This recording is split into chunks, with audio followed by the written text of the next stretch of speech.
अखण्डविष्णुकार्यं व्यासनेन चराचरं तत्पदं दर्शितं येन तस्मै श्रीलक्ष्म्याय नमः। नारायण नारायण नारायण। अखण्डविष्णुकार्यं व्यासनेन चराचरं तत्पदं दर्शितं येन तस्मै श्रीलक्ष्म्याय नमः। नारायण नारायण नारायण। अखण्डविष्णुकार्यं व्यासनेन चराचरं तत्पदं दर्शितं येन तस्मै श्रीलक्ष्म्याय नमः। नारायण नारायण नारायण। अखण्डविष्णुकार्यं व्यासनेन चराचरं तत्पदं दर्शितं येन तस्मै श्रीलक्ष्म्याय नमः। नारायण नारायण नारायण। अखण्डविष्णुकार्यं व्यासनेन चराचरं तत्पदं दर्शितं येन तस्मै श्रीलक्ष्म्याय नमः। नारायण नारायण नारायण। अखण्डविष्णुकार्यं व्यासनेन चराचरं तत्पदं दर्शितं येन तस्मै श्रीलक्ष्म्याय नमः। नारायण नारायण नारायण।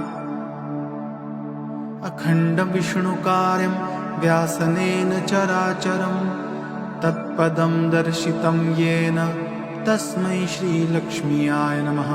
नारायण नारायण नारायण। अखण्डविष्णुकार्यं व्यासनेन चराचरं तत्पदं दर्शितं येन तस्मै श्रीलक्ष्म्याय नमः।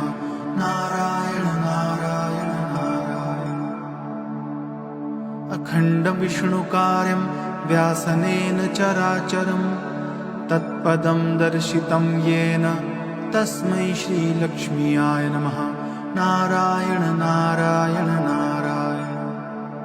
अखण्डविष्णुकार्यं व्यासनेन चराचरं तत्पदं दर्शितं येन तस्मै श्रीलक्ष्म्याय नमः। नारायण नारायण नारायण।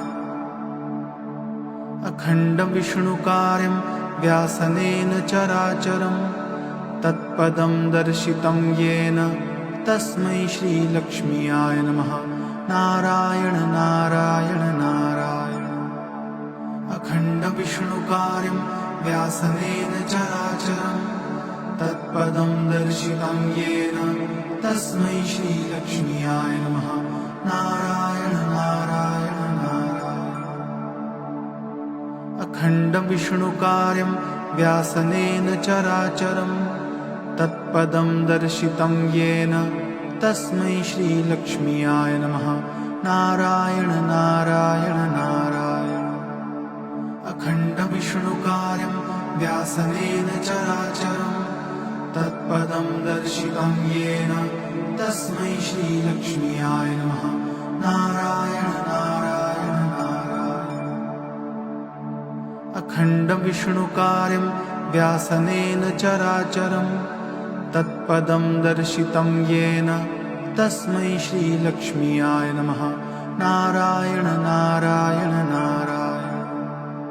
अखण्डविष्णुकार्यं व्यासनेन चराचरं तत्पदं दर्शितं येन तस्मै श्रीलक्ष्म्याय नमः।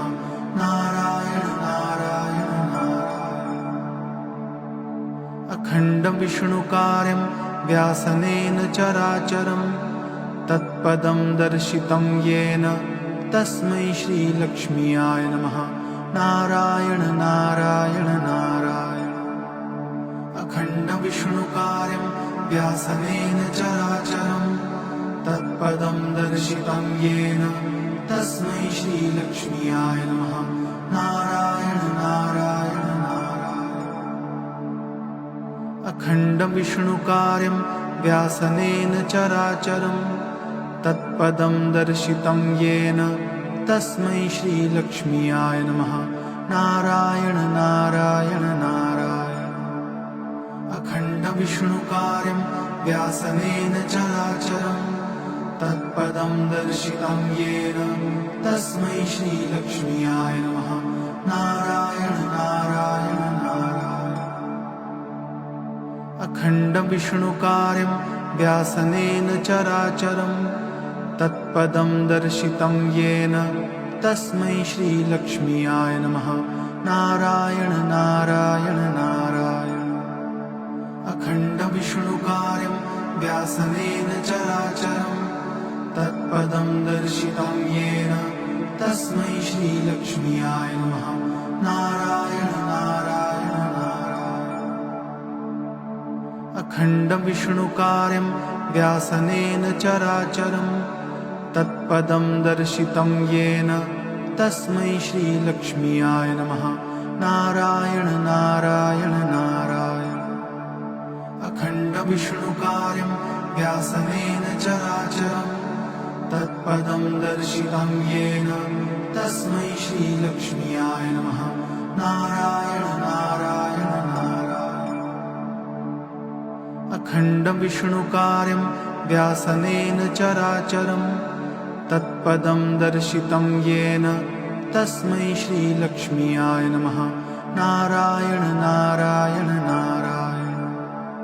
अखण्डविष्णुकार्यं व्यासनेन चराचरं तत्पदं दर्शितं येन तस्मै श्रीलक्ष्म्याय नमः। नारायण नारायण नारायण। अखण्डविष्णुकार्यं व्यासनेन चराचरं तत्पदं दर्शितं येन तस्मै श्रीलक्ष्म्याय नमः। नारायण नारायण नारायण। अखण्डविष्णुकार्यं व्यासनेन चराचरं तत्पदं दर्शितं येन तस्मै श्रीलक्ष्म्याय नमः। नारायण नारायण नारायण। अखण्डविष्णुकार्यं व्यासनेन चराचरं तत्पदं दर्शितं येन तस्मै श्रीलक्ष्म्याय नमः। नारायण नारायण नारायण। अखण्डविष्णुकार्यं व्यासनेन चराचरं तत्पदं दर्शितं येन तस्मै श्रीलक्ष्म्याय नमः। नारायण नारायण नारायण। अखण्डविष्णुकार्यं व्यासनेन चराचरं तत्पदं दर्शितं येन तस्मै श्रीलक्ष्म्याय नमः। नारायण नारायण नारायण। अखण्डविष्णुकार्यं व्यासनेन चराचरं तत्पदं दर्शितं येन तस्मै श्रीलक्ष्म्याय नमः। नारायण नारायण नारायण। अखण्डविष्णुकार्यं व्यासनेन चराचरं तत्पदं दर्शितं येन तस्मै श्रीलक्ष्म्याय नमः। नारायण नारायण नारायण। अखण्डविष्णुकार्यं व्यासनेन चराचरं तत्पदं दर्शितं येन तस्मै श्रीलक्ष्म्याय नमः। नारायण नारायण नारायण। अखण्डविष्णुकार्यं व्यासनेन चराचरं तत्पदं दर्शितं येन तस्मै श्रीलक्ष्म्याय नमः। नारायण नारायण नारायण। अखण्डविष्णुकार्यं व्यासनेन चराचरं तत्पदं दर्शितं येन तस्मै श्रीलक्ष्म्याय नमः। नारायण नारायण नारायण। अखण्डविष्णुकार्यं व्यासनेन चराचरं तत्पदं दर्शितं येन तस्मै श्रीलक्ष्म्याय नमः। नारायण नारायण नारायण। अखण्डविष्णुकार्यं व्यासनेन चराचरं तत्पदं दर्शितं येन तस्मै श्रीलक्ष्म्याय नमः। नारायण नारायण नारायण। अखण्डविष्णुकार्यं व्यासनेन चराचरं तत्पदं दर्शितं येन तस्मै श्रीलक्ष्म्याय नमः। नारायण नारायण नारायण। अखण्डविष्णुकार्यं व्यासनेन चराचरं तत्पदं दर्शितं येन तस्मै श्रीलक्ष्म्याय नमः। नारायण नारायण नारायण। अखण्डविष्णुकार्यं व्यासनेन चराचरं तत्पदं दर्शितं येन तस्मै श्रीलक्ष्म्याय नमः। नारायण नारायण नारायण। अखण्डविष्णुकार्यं व्यासनेन चराचरं तत्पदं दर्शितं येन तस्मै श्रीलक्ष्म्याय नमः। नारायण नारायण नारायण। अखण्डविष्णुकार्यं व्यासनेन चराचरं तत्पदं दर्शितं येन तस्मै श्रीलक्ष्म्याय नमः। नारायण नारायण नारायण। अखण्डविष्णुकार्यं व्यासनेन चराचरं तत्पदं दर्शितं येन तस्मै श्रीलक्ष्म्याय नमः। नारायण नारायण नारायण। अखण्डविष्णुकार्यं व्यासनेन चराचरं तत्पदं दर्शितं येन तस्मै श्रीलक्ष्म्याय नमः। नारायण नारायण नारायण। अखण्डविष्णुकार्यं व्यासनेन चराचरं तत्पदं दर्शितं येन तस्मै श्रीलक्ष्म्याय नमः। नारायण नारायण नारायण। अखण्डविष्णुकार्यं व्यासनेन चराचरं तत्पदं दर्शितं येन तस्मै श्रीलक्ष्म्याय नमः। नारायण नारायण नारायण। अखण्डविष्णुकार्यं व्यासनेन चराचरं तत्पदं दर्शितं येन तस्मै श्रीलक्ष्म्याय नमः। नारायण नारायण नारायण। अखण्डविष्णुकार्यं व्यासनेन चराचरं तत्पदं दर्शितं येन तस्मै श्रीलक्ष्म्याय नमः। नारायण नारायण नारायण। अखण्डविष्णुकार्यं व्यासनेन चराचरं तत्पदं दर्शितं येन तस्मै श्रीलक्ष्म्याय नमः। नारायण नारायण नारायण। अखण्डविष्णुकार्यं व्यासनेन चराचरं तत्पदं दर्शितं येन तस्मै श्रीलक्ष्म्याय नमः। नारायण नारायण नारायण। अखण्डविष्णुकार्यं व्यासनेन चराचरं तत्पदं दर्शितं येन तस्मै श्रीलक्ष्म्याय नमः। नारायण नारायण नारायण। अखण्डविष्णुकार्यं व्यासनेन चराचरं तत्पदं दर्शितं येन तस्मै श्रीलक्ष्म्याय नमः।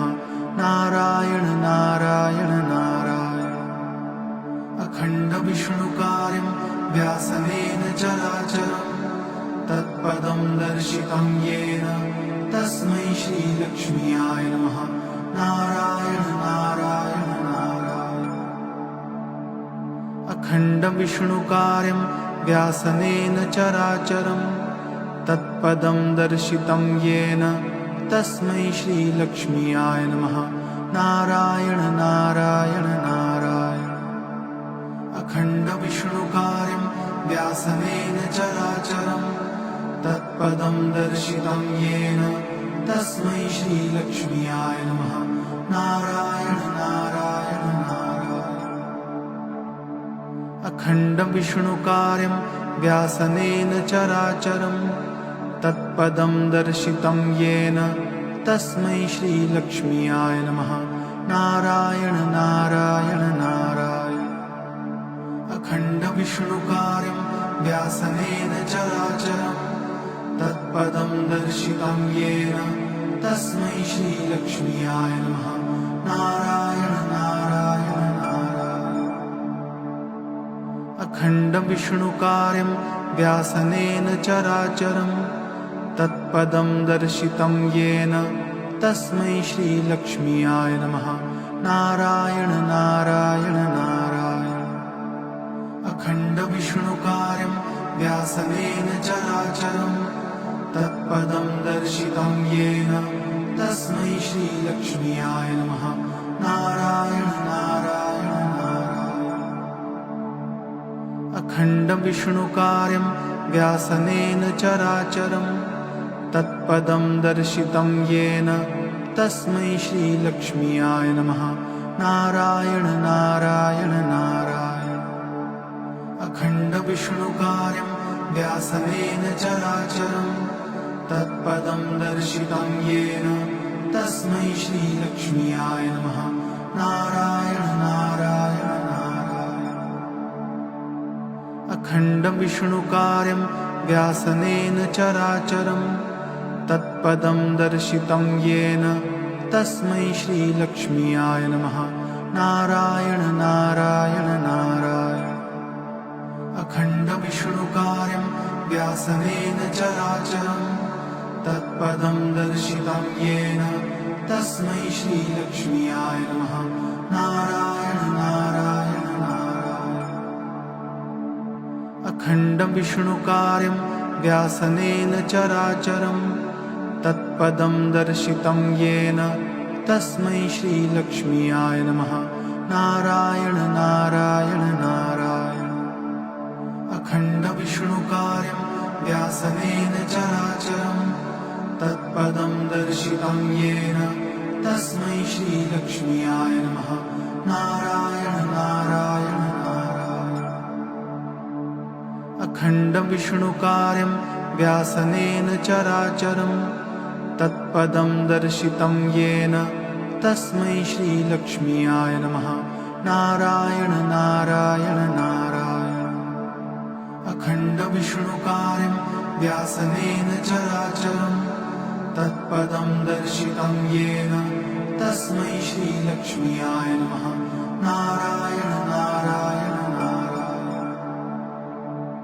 अखण्डविष्णुकार्यं व्यासनेन चराचरं तत्पदं दर्शितं येन तस्मै श्रीलक्ष्म्याय नमः। नारायण नारायण नारायण। अखण्डविष्णुकार्यं व्यासनेन चराचरं तत्पदं दर्शितं येन तस्मै श्रीलक्ष्म्याय नमः। नारायण नारायण नारायण। अखण्डविष्णुकार्यं व्यासनेन चराचरं तत्पदं दर्शितं येन तस्मै श्रीलक्ष्म्याय नमः।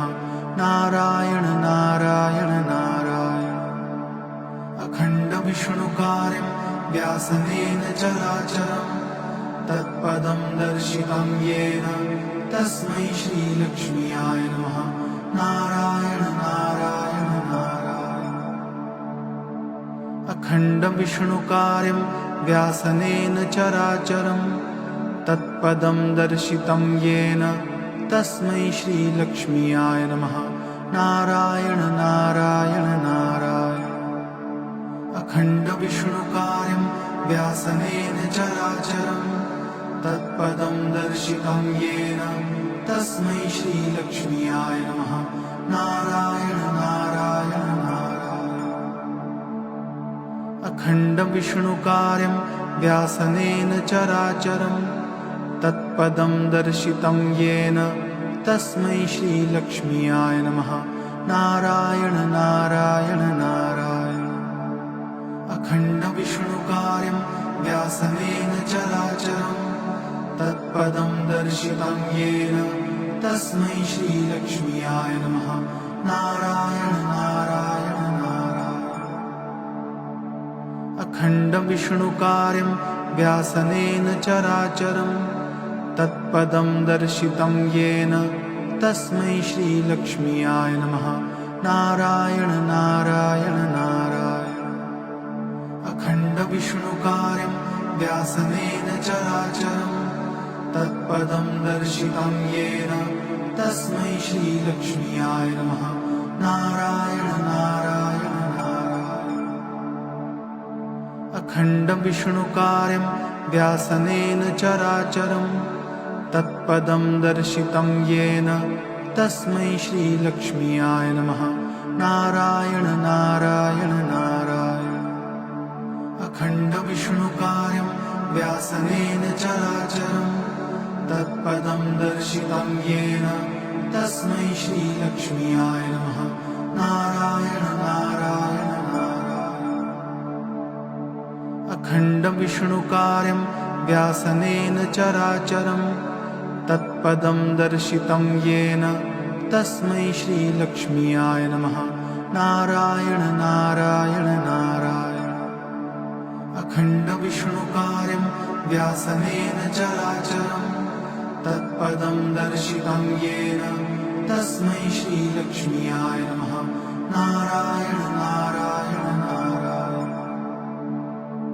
अखण्डविष्णुकार्यं व्यासनेन चराचरं तत्पदं दर्शितं येन तस्मै श्रीलक्ष्म्याय नमः। नारायण नारायण नारायण। अखण्डविष्णुकार्यं व्यासनेन चराचरं तत्पदं दर्शितं येन तस्मै श्रीलक्ष्म्याय नमः। नारायण नारायण नारायण। अखण्डविष्णुकार्यं व्यासनेन चराचरं तत्पदं दर्शितं येन तस्मै श्रीलक्ष्म्याय नमः। नारायण नारायण नारायण। अखण्डविष्णुकार्यं व्यासनेन चराचरं तत्पदं दर्शितं येन तस्मै श्रीलक्ष्म्याय नमः। नारायण नारायण नारायण। अखण्डविष्णुकार्यं व्यासनेन चराचरं तत्पदं दर्शितं येन तस्मै श्रीलक्ष्म्याय नमः। नारायण नारायण नारायण।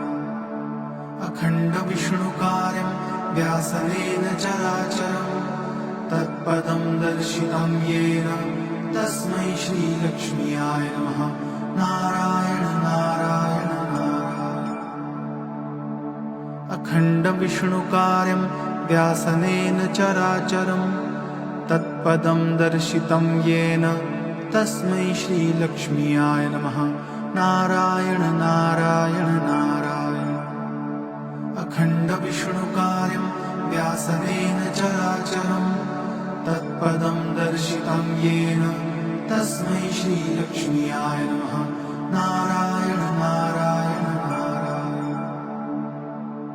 अखण्डविष्णुकार्यं व्यासनेन चराचरं तत्पदं दर्शितं येन तस्मै श्रीलक्ष्म्याय नमः।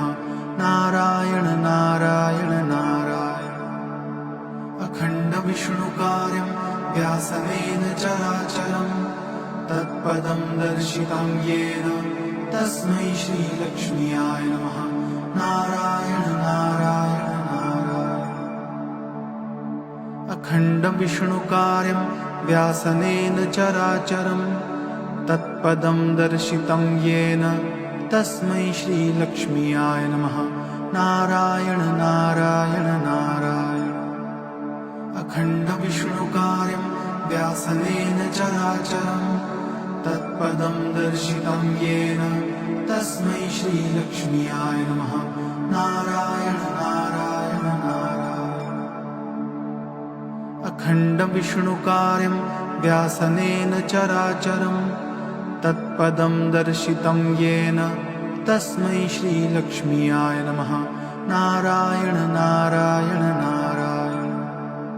अखण्डविष्णुकार्यं व्यासनेन चराचरं तत्पदं दर्शितं येन तस्मै श्रीलक्ष्म्याय नमः। नारायण नारायण नारायण। अखण्डविष्णुकार्यं व्यासनेन चराचरं तत्पदं दर्शितं येन तस्मै श्रीलक्ष्म्याय नमः। नारायण नारायण नारायण। अखण्डविष्णुकार्यं व्यासनेन चराचरं तत्पदं दर्शितं येन तस्मै श्रीलक्ष्म्याय नमः। नारायण नारायण नारायण। अखण्डविष्णुकार्यं व्यासनेन चराचरं तत्पदं दर्शितं येन तस्मै श्रीलक्ष्म्याय नमः। नारायण नारायण नारायण।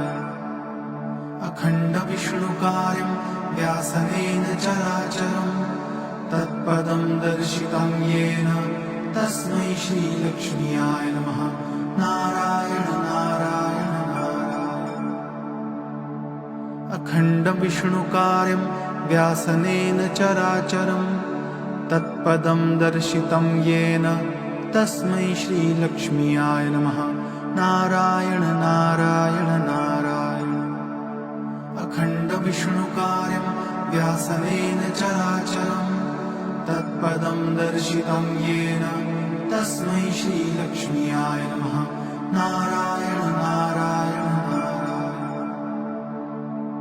अखण्डविष्णुकार्यं व्यासनेन चराचरं तत्पदं दर्शितं येन तस्मै श्रीलक्ष्म्याय नमः। नारायण नारायण नारायण। अखण्डविष्णुकार्यं व्यासनेन चराचरं तत्पदं दर्शितं येन तस्मै श्रीलक्ष्म्याय नमः। नारायण नारायण नारायण। अखण्डविष्णुकार्यं व्यासनेन चराचरं तत्पदं दर्शितं येन तस्मै श्रीलक्ष्म्याय नमः। नारायण नारायण नारायण। अखण्डविष्णुकार्यं व्यासनेन चराचरं तत्पदं दर्शितं येन तस्मै श्रीलक्ष्म्याय नमः। नारायण नारायण नारायण। अखण्डविष्णुकार्यं व्यासनेन चराचरं तत्पदं दर्शितं येन तस्मै श्रीलक्ष्म्याय नमः। नारायण नारायण नारायण। अखण्डविष्णुकार्यं व्यासनेन चराचरं तत्पदं दर्शितं येन तस्मै श्रीलक्ष्म्याय नमः।